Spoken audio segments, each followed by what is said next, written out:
तो मीनाक्षी, आज लगभग 9:15 बजे ये खबर आई कि लश्कर का कमांडर अबू दुजाना मारा गया है। सेना के लिए एक बड़ी कामयाबी से माना जा रहा है, क्योंकि लंबे वक्त से अबू दुजाना की तलाश की जा रही थी और आज जम्मू कश्मीर के पुलवामा में अबू दुजाना और उसके साथियों को एक घर में घेर लिया गया और उसके बाद एक एनकाउंटर में अबू दुजाना मार गिराया गया। बिल्कुल, लगातार ये कहा जा रहा है कि आतंक की कमर तोड़ने का काम यहाँ पर हमारी सिक्योरिटी फोर्सेज, हमारी सेना ने किया है, क्योंकि ये एक बड़ी कामयाबी है।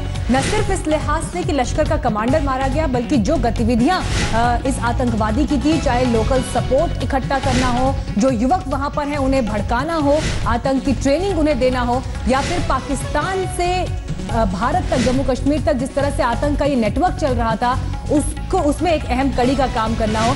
हाफिज सईद तक से इसके लिंक्स थे, इस तरह की जानकारी पूरी सामने आई। लेकिन ये बड़ी कामयाबी, और देखिए तस्वीरें जो इस वक्त आज तक पर सबसे पहले आप देख रहे हैं, जिस दौरान इस घर में आग लगाई गई। आज सुबह ये एनकाउंटर शुरू हुआ करीब 4 बजे। इस दौरान जैसे ही जानकारी मिली, स्पेसिफिक इनपुट सुरक्षा बलों के पास थे, जब इस इलाके में पहुंचे, एक के बाद एक पहले घरों की पहचान शुरू करने का प्रोसेस शुरू किया गया। लेकिन उसके बाद जब इस घर से गोली चली तो इस घर की निशानदेही की गई जहां पर आतंकवादी छिपा था, और यहां पर आग लगा दी गई ताकि ये भाग न सके। और आपको ये भी बता दें कि अबू दुजाना के साथ साथ आतंकी आरिफ ललहारी भी मारा गया है। सुरक्षा बलों ने उस घर में आग लगा दी और वो घर लगातार हम आपको दिखा रहे हैं जहां पर सुरक्षा बलों ने आग लगाई, क्योंकि इस घर की निशानदेही की जा चुकी थी। कुछ इनपुट्स मिले थे सेना को, क्योंकि जुलाई में भी अबू दुजाना एनकाउंटर के दौरान भाग गया था। वहां पर सुरक्षा बलों पर स्थानीय लोगों ने पत्थर बरसाए थे, जिसकी वजह से उसे भागने में कामयाबी मिली थी, लेकिन पीछे उसका फोन रह गया था। इस फोन से कुछ अहम और खुफिया जानकारी मिली अबू दुजाना के, जहां जहां वो जा रहा था या फिर जहां उसे पहुंचना था, उसके बारे में कुछ महत्वपूर्ण नंबर इस फोन में पाए गए। उसके आधार पर भी अबू दुजाना को आज यहां पुलवामा में मार गिराया गया और ये एनकाउंटर लगभग 4 से 5 घंटे तक चला। इस वक्त हमारे साथ हमारे संवाददाता अशरफ वानी जुड़ रहे हैं। अशरफ का रुख करेंगे। सबसे पहले अशरफ, आपसे यही जानना चाहेंगे, आपकी डीजीपी से बात हुई है, क्या इस बात की पुष्टि हो चुकी है जो मारा गया आतंकवादी है वो अबू दुजाना ही है? क्योंकि उसकी पहचान को लेकर लगातार सवाल उठ रहे थे। पहले भी ये कहा जा रहा था कि अबू दुजाना बार बार वेश बदलता है, अपने लुक्स बदल देता है ताकि उसे भागने में कामयाबी मिले। अब क्या इनपुट्स मिल रहे हैं?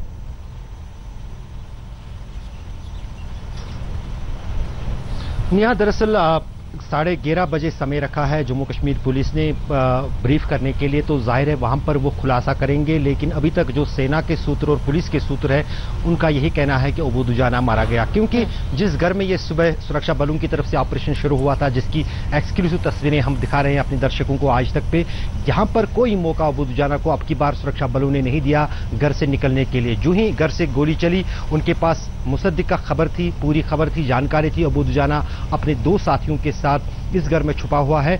कोई मौका नहीं दिया गया अबू दुजाना और उसके साथियों को बाहर निकालने के लिए। तुरंत इस घर में आग लगा दी गई, वहां पर ताबड़तोड़ गोलीबारी हुई पूरे घर में, जिसमें माना जा रहा है कि तीनों जो हैं ये मारे गए हैं। 2 शव बरामद हुए हैं, पहचान हुई है, लेकिन ऑफिशियल कंफर्मेशन नहीं हुई है। अभी भी मलबे जो है वहां पर हटाया जा रहा है और पूरे घर की तलाशी ली जा रही है। लेकिन 11:30 बजे जो समय सेना ने यहां पर दिया है, तब तक पूरी तरह से इस पर जानकारी आ जाएगी कि अबू दुजाना जो है उसको मार दिया गया है। यहां पर महत्वपूर्ण ये भी है कि ये इलाका जो है पुलवामा के आसपास जहां पर ये मुठभेड़ चल रही है, वहां पर स्थिति भी तनावपूर्ण है। कई जगहों पर जो है सुरक्षा बलों पर पत्थरबाजी हो रही है, कई जगहों पर प्रदर्शन हो रहे हैं, तो उनको डील करना भी यहां पर पुलिस के लिए एक बड़ी चुनौती है। लेकिन पुलिस के डीजी का कहना है कि उनकी कोशिश रहेगी कि कोई और नुकसान न हो, सिविलियन लोगों को क्षति न पहुंचे और प्रदर्शनकारियों को काबू किया जाए, जिसके लिए टीयर गैस का इस्तेमाल किया जा रहा है, जिसके लिए लाठीचार्ज का इस्तेमाल किया जा रहा है। ये छोटे मोटे गांवों, कुछ पुलवामा जिले के आसपास जो हैं, वहां पर ये तनाव चल रहा है और इंटरनेट सेवाएं भी जो है इस पूरे इलाके में फिलहाल प्रशासन ने बंद कर दी है। अशरफ, यहाँ पर आपको रोकना चाहेंगे क्योंकि इस बीच हमारे पास एक बड़ी खबर आ रही है, वो ये कि अबू दुजाना के मारे जाने की पुष्टि हो गई है। आज तक लगातार आपको ये अपडेट कर रहा था पूरी जिम्मेदारी के साथ कि हमारे सोर्सेज से खबर है, लेकिन अभी ऑफिशियल कंफर्मेशन नहीं हुआ है। और खुद डीजीपी ये कह रहे थे कि जब शव की शिनाख्त हो जाएगी उसके बाद इस पर जानकारी शेयर की जाएगी। तो अशरफ, यहाँ पर ये बड़ी खबर अब आ गई है, पुष्टि हो गई है, ऑफिशियल सोर्सेज ने ये जानकारी दे दी है।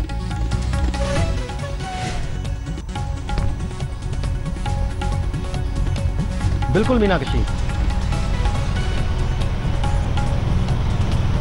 अशरफ, यहाँ पर खास बात यह भी है कि इंतजार लगातार इस बात का हो रहा था कि ऑफिशियल पहले अनाउंस किया जाए, क्योंकि इससे पहले भी ऐसे 6 मौके आए हैं जब एनकाउंटर चल रहा था, लेकिन ये शख्स भागने में कामयाब रहा। लेकिन इस बार इतने स्पेसिफिक इनपुट थे कि घात लगाकर यह एनकाउंटर किया गया और उसमें कामयाबी हासिल की, और अब ऑफिशियल जानकारी हो चुकी है कि मारा गया शख्स अबू दुजाना ही है। बिल्कुल मीनाक्षी, जैसे आज सुबह से ही हम कह रहे थे कि अबू दुजाना इस घर में छुपा है, जो पुख्ता जानकारी पुलिस और सुरक्षा बलों के पास है, लेकिन तब भी पुलिस पहले शव को बरामद करना चाहती थी, उसको अपने कब्जे में लेना चाहती थी। वो पुलिस ने अब यहाँ पर कर लिया है। 2 शव जो हैं वो बरामद हुए हैं। एक की पहचान जो है वहाँ स्थानीय लश्कर के मिलिटेंट के तौर पर हुई है, जबकि दूसरा अबू दुजाना पुलिस और सेना की तरफ से कहा जाता है। कुछ ही समय बाद सेना की तरफ से इस पर पूरा विश्लेषण दिया जाएगा कि किस तरह से उनके पास खबर आई कि अबू दुजाना के पीछे कब से वो लगे थे और किस तरह से उन्होंने इस ऑपरेशन को अंजाम दिया। लेकिन कहीं ना कहीं सेना और सुरक्षा बलों के लिए बड़ी कामयाबी, क्योंकि जैसे आप सुबह से लगातार जिक्र कर रहे थे कि अबू दुजाना का मारा जाना सुरक्षा एजेंसियों के लिए काफी महत्वपूर्ण है, और लश्कर तैयबा जो सबसे बड़ा आतंकी संगठन कश्मीर में माना जाता है, उनके लिए कितना बड़ा झटका ये है। अबू दुजाना ने लश्कर को एक तरीके से कश्मीर में नई तरह से जान फूंकी थी, जब उसने स्थानीय युवाओं को भी अपने संगठन में कश्मीर। बिल्कुल अशरफ, आप बने हुए हमारे साथ। इस बीच अपने दर्शकों को दिखा देते हैं किस तरह से घात लगाकर सेना ने यह एनकाउंटर शुरू किया, क्योंकि पहले भी अबू दुजाना भागने में कामयाब रहा था, लेकिन आज उसे ये कामयाबी हासिल नहीं हो पाई। हर तरीके से सेना ने सुनिश्चित किया कि अबू दुजाना को घेरा जाए। इस घर के अंदर उसके साथी भी इसके साथ मौजूद थे।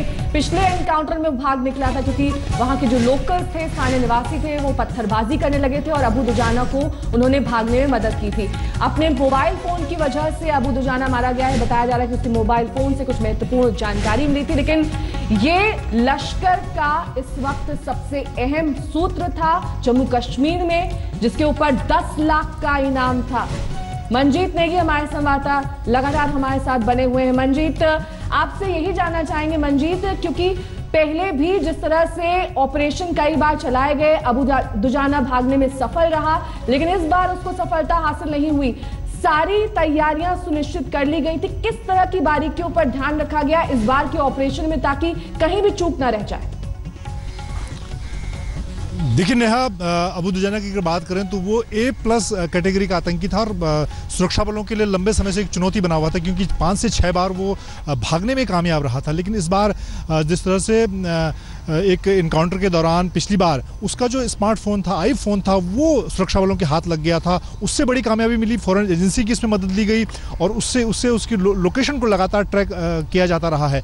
आतंकी लगातार फ़ोन बदलते रहते हैं, उनके नंबर बदलते रहते हैं, स्थानीय नंबर का इस्तेमाल वो नहीं करते हैं। ऐसे में आईफोन किससे जानकारी जुटाना, उसको फॉरेन एजेंसी की मदद से उसको ट्रैक किया गया और उसकी लोकेशन को लगातार सुरक्षा बल ट्रैक कर रहे थे। उसमें बड़ी कामयाबी मिली। इससे पहले कि कुछ ऑपरेशन की हम बात करें, उस दौरान भी जो बड़े आतंकी सुरक्षा बलों ने मार गिराए, उसमें भी खासतौर से जो फ़ोन को ट्रैक करना, सर्विलांस करना, उसमें उसने कामयाबी दिलाई थी सुरक्षा बलों को। और इस बार भी अबू दुजाना का जो इनकाउंटर हुआ है, उसमें उसका जो आईफोन है उसने महत्वपूर्ण भूमिका निभाई है।